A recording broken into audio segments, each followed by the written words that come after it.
Okay, so now let's dive into what exactly objectives, key results, and initiatives mean.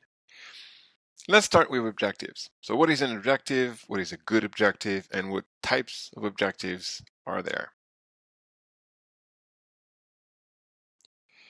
Okay, let's define objectives. Objectives should be short, inspirational, and engaging. So I know it's hard to be inspirational, but if you look on the right, get more leads, that's not really inspiring and probably not engaging as well. So you don't want to go with that, get more leads, for example. They have to motivate and challenge. If you look at the right still, look at double our number of leads. Could that motivate and challenge? Maybe. But if you look at achieve record metric in lead generation, maybe a little bit more motivating. They should not contain a metric. Like you shouldn't say double our number of leads. You should say achieve record metrics in lead generation. Whatever it is, double, triple, X% increase by A, B, or C. Do not add metric to an objective. Metrics are for the key results, not the objective. Do not use weasel words. So weasel words are like things like efficient, effective, amazing, whatever.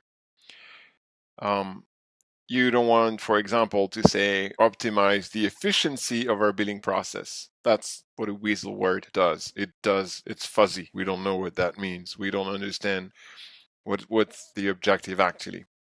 Instead, you would like to use reduce the error rate on billing transactions because that's more specific. It's not a weasel word. We understand what the goal is about.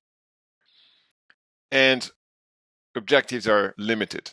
You need a few. You don't want many objectives. So usually, for a team, even for a company, 3 to 5 is a maximum. You can even have one if you have very busy days and you have a day-to-day job that's sucking a lot of your time already. One OKR for the period could be enough.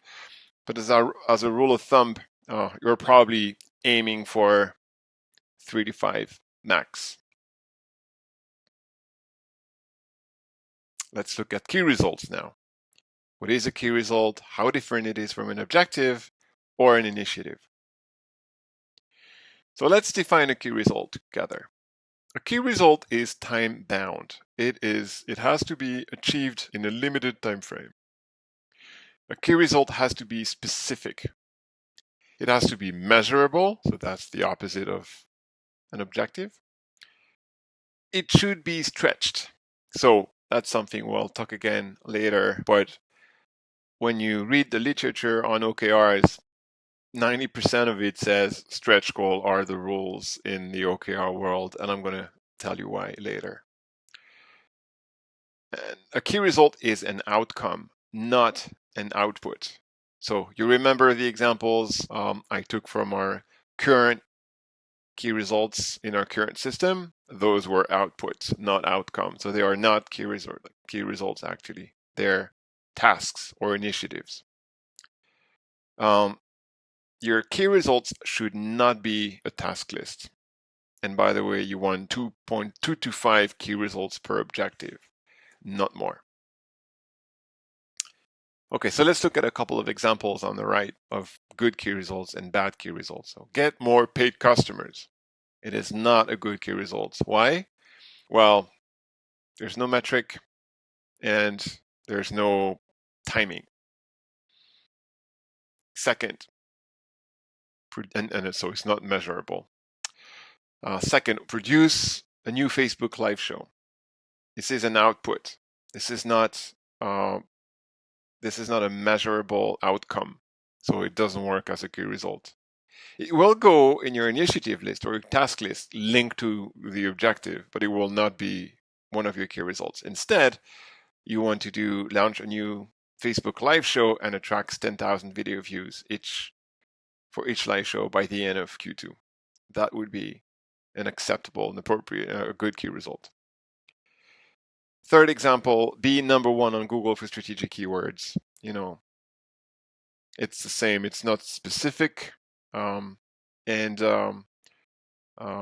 there's no way you can actually track what it is because you don't know what strategic keywords are. So it will be impossible to know if you've achieved your key results, i.e., if you've made progress towards your objective. So instead, you would like to say, be number one on Google for these top 3 keywords: social media management, and social media marketing, and social media dashboard by the end of Q3. That would be an acceptable key result. Now let's look at initiatives. What is an initiative? Where does it live in the system? And how does it live compared to objective and key results? So basically, initiatives is probably the one thing you all used to use and you will have the least difficulties with, because initiatives are the things you do. They are your task list. They are what goes in Asana today or Clubhouse if you're a developer. They are all the things you list to make sure that you get your job done and you get your task accomplished week after week. Probably what you put in your gigbots as well. So those are initiatives. Initiatives are the path to your key results, but they're not the key results. If key results are outcome driven, initiatives are output driven. So they are the outputs you've identified that will help you achieve the key results, which in terms will tell you if you've got closer to your objectives or not.